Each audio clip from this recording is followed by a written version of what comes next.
శిఖరాగ్ర సమావేశాలు మరియు సమావేశాలు 1. రాబోయే ద్వైవార్షిక వైబ్రాంట్ గుజరాత్ గ్లోబల్ సమ్మిట్కు సన్నాహకంగా భారతదేశంలోని గుజరాత్ రాష్ట్రం మొత్తం 7.17 ట్రిలియన్ భారతీయ రూపాయల $86.07 కోట్ల ప్రాథమిక పెట్టుబడి ఒప్పందాలను 58 కంపెనీలతో ఇంధనం, చమురు మరియు గ్యాస్ మరియు రసాయనాలు వంటి రంగాలలో విస్తరించింది.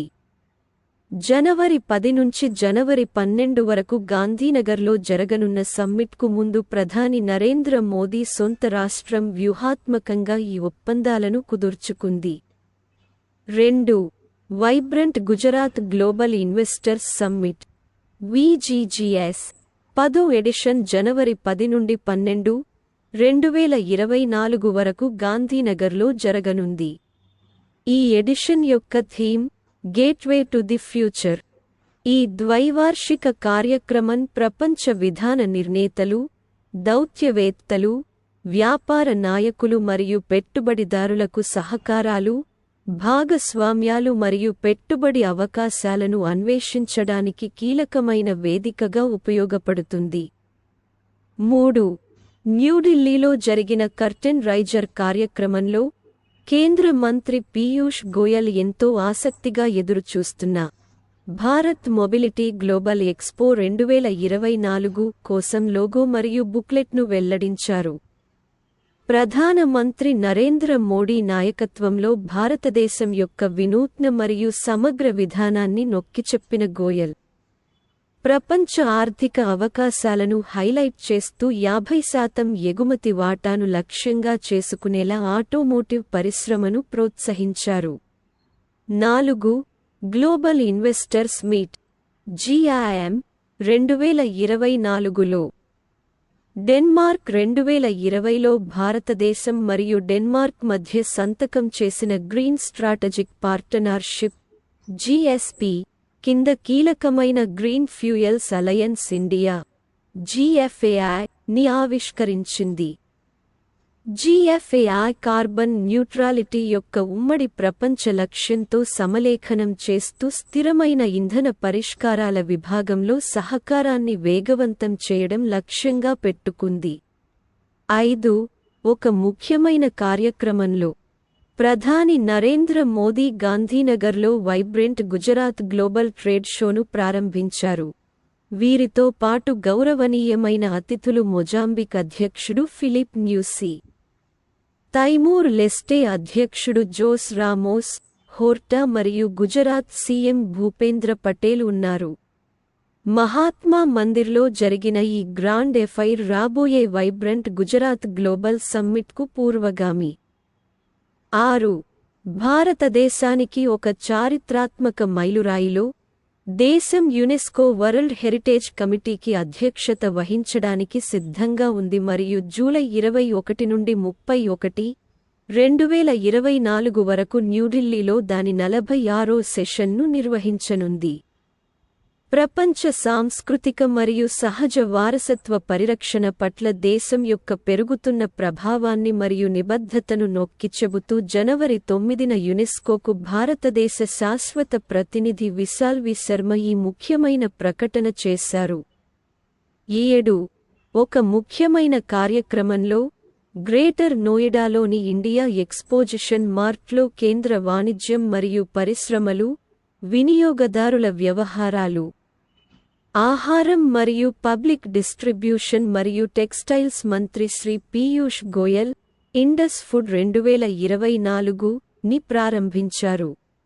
భారతదేశం యొక్క విభిన్న ఆహార పరిశ్రమను ప్రశంసిస్తూ గోయల్ దాని ప్రపంచ సామర్థ్యాన్ని నొక్కిచెప్పారు మరియు పాక ప్రకృతి దృశ్యంలో సాంకేతిక ఆవిష్కరణల అవసరాన్ని నొక్కిచెప్పారు. 8. సుస్థిర ఇంధన రంగంలో ప్రముఖ సంస్థ అయిన జెన్సోల్ ఇంజనీరింగ్ గుజరాత్ ప్రభుత్వంతో వ్యూహాత్మక భాగస్వామ్యంలో ప్రవేశించడం ద్వారా ఒక ముఖ్యమైన వెంచర్ను ప్రారంభించింది. సుస్థిర భవిష్యత్తు దిశగా దేశ ప్రయాణాన్ని ముందుకు తీసుకెళ్లేందుకు ఈ సహకారం కీలకమైన ముందడుగు. వైబ్రంట్ గుజరాత్ గ్లోబల్ సమ్మిట్ 2024తో అనుబంధించబడిన పెట్టుబడి ప్రమోషన్ కార్యకలాపాలలో భాగంగా మెమోరాండమ్ ఆఫ్ అండర్స్టాండింగ్ (MoU) అధికారికంగా రూపొందించబడింది. ఇది రెండు సంస్థల మధ్య ఒక మైలురాయి ఒప్పందాన్ని సూచిస్తుంది. 9.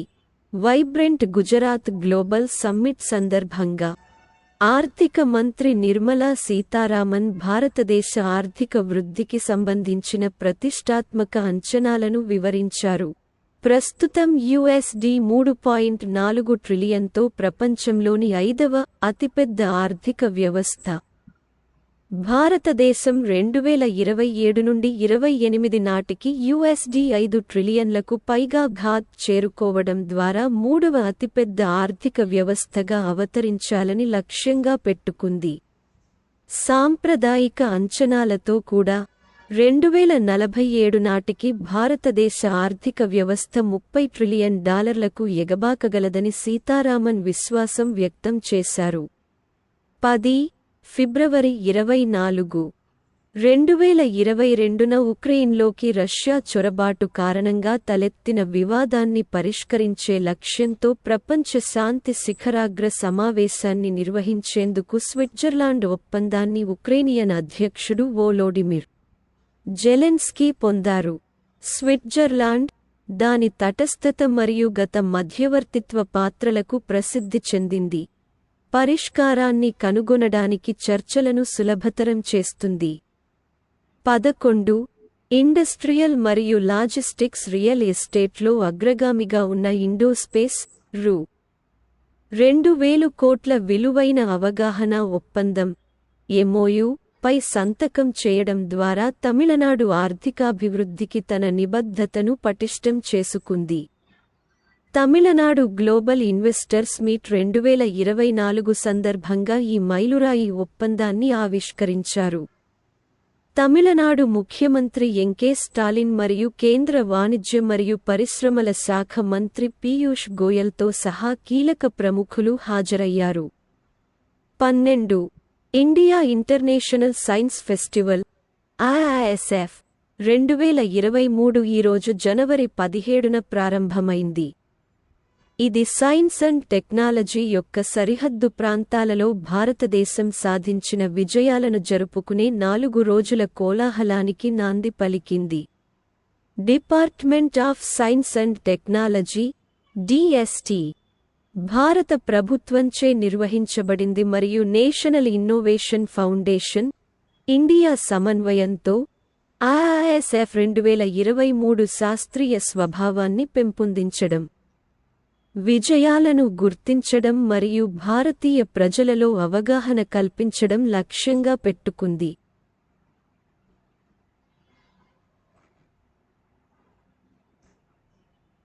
13. వరల్డ్ ఎకనామిక్ ఫోరం వార్షిక సమావేశం సందర్భంగా భారతదేశం గ్లోబల్ గుడ్, జెండర్ ఈక్విటీ మరియు సమానత్వం కోసం అలయన్స్ ని ఆవిష్కరించింది. వరల్డ్ ఎకనామిక్ ఫోరం WEF మరియు ఇన్వెస్ట్ ఇండియా కీలక భాగస్వాములుగా చేరడంతో ఈ చొరవ ప్రభావవంతమైన సంస్థల నుండి మద్దతు పొందింది. 14. విదేశాంగ మంత్రి ఎస్ జైశంకర్ ఇటీవల ఉగాండాలో ప్రారంభమైన 19వ నాన్ అలైన్డ్ మూవ్మెంట్ (NAM) సమ్మిట్పై ఒక సంగ్రహావలోకనం అందించారు. భాగస్వామ్య గ్లోబల్ అఫ్లియన్స్ కోసం డీపెనింగ్ కోఆపరేషన్ అనే థీమ్తో 2 రోజుల శిఖరాగ్ర సమావేశం 120కి పైగా అభివృద్ధి చెందుతున్న దేశాలను ఒకచోట చేర్చింది. ఇది చరిత్రలో కీలక ఘట్టాన్ని సూచిస్తుంది. భారతదేశం NAM యొక్క ప్రముఖ మరియు వ్యవస్థాపక సభ్యునిగా ఉగాండా యొక్క థీమ్కు హృదయపూర్వకంగా మద్దతు ఇస్తుంది. ఉద్యమ సూత్రాలు మరియు విలువలకు దాని నిబద్ధతను పునరుద్ఘాటిస్తుంది. 15. ఒక ముఖ్యమైన కార్యక్రమంలో కేంద్ర సాంస్కృతిక మరియు పర్యాటక శాఖ మంత్రి జి. కిషన్ రెడ్డి హైదరాబాద్లోని ప్రఖ్యాత సాలార్ జంగ్ మ్యూజియంలో 5 కొత్త గ్యాలరీలను ప్రారంభించారు. భారతదేశంలోని ప్రధాన సాంస్కృతిక సంస్థలలో ఒకటిగా గుర్తించబడిన సాలార్ జంగ్ మ్యూజియం దాని ప్రదర్శనలను పునరుద్ధరించడానికి కిషన్ రెడ్డి నాయకత్వంలో గణనీయమైన కార్యక్రమాలను చేపట్టింది.